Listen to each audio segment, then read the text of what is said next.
निवेश करंतु 5000 आउ पांतु 49 लक्ष। आज्ञा हाँ, वर्तमान समय रे अधिकांश लोके निजर भविष्यत को सुरक्षित रखिबा उद्देश्य रे निवेश करने को चिंता करिथांती। किछि लोक फिक्स्ड डिपोजिट करने को भाबुथिले, किछि लोक पोस्टल स्कीम ने निवेश करिया पई भाबिथांती। हेले आज मु आपनक पई एमिति गोटे स्कीम नहीं आसीची जेउथिरे आपण माने मात्र 5000 टंका निवेश करी 49 लक्ष टंका पर्यंत पाई परिबे। ताहा भी अन्य कोनोसी नुह, एसबीआई रो स्कीम माने स्टेट बैंक ऑफ इंडिया रो स्कीम। ताहेले कोन रहिची स्कीम, केमिति मिलिबो 49 लक्ष टंका, कोन करिया पई पड़िबो, कोन डॉक्यूमेंट लागिबो, आज रही वीडियो रे मु आपनकु सबु किछि इन्फॉर्मेशन डिटेल्स रे जणै देबी। आउ आपण जदि निजर भविष्यत को सुरक्षित रखिया पई चाहुचंती ताहेले आज रही वीडियोटी को निहाती भाबरे शेष पर्यंत देखंतु, काहेकि ना आज रही वीडियोटी आपण मानक पई बहुत ही इंपोर्टेंट रहिछि। ताहेले चलंतु टाइम वेस्ट न करी वीडियोटी को स्टार्ट करिबा।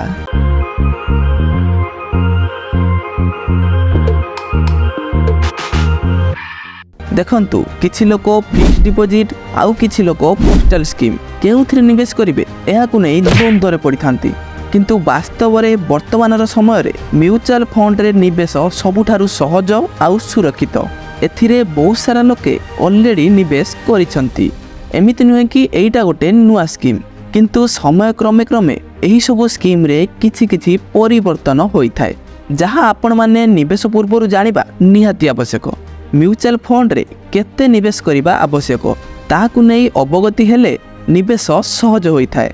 प्राय 14 वर्ष पूर्वे अर्थात 2009 मसीह रे म्यूचुअल फंड निवेश विषय रे भारतीय माने जानि परिथिले।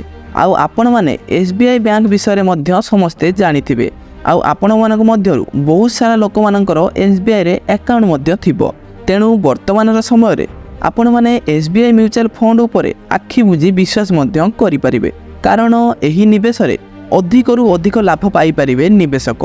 भारतर प्रत्येक नागरिक एही स्कीम रो लाभ उठाई परिबे। एसबीआई म्यूचुअल फंड रे जदि आपण प्रति मास रे 5000 लेखाए टंका निवेश करूछंती तेबे सुध बा रिटर्न मिसाई आपनकु अति कम रे 49.44 लक्ष टंका अर्थात 49,44,000 टंका लाभ हेबो।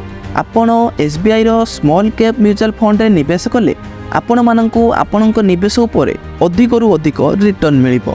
आपण 5000 टंकार निवेश आरंभ करि परिबे 14 वर्ष पाई अर्थात 168 मास पाई निवेश कले आपणकर मोट निवेश टंका 8,40,000 टंका हेबो।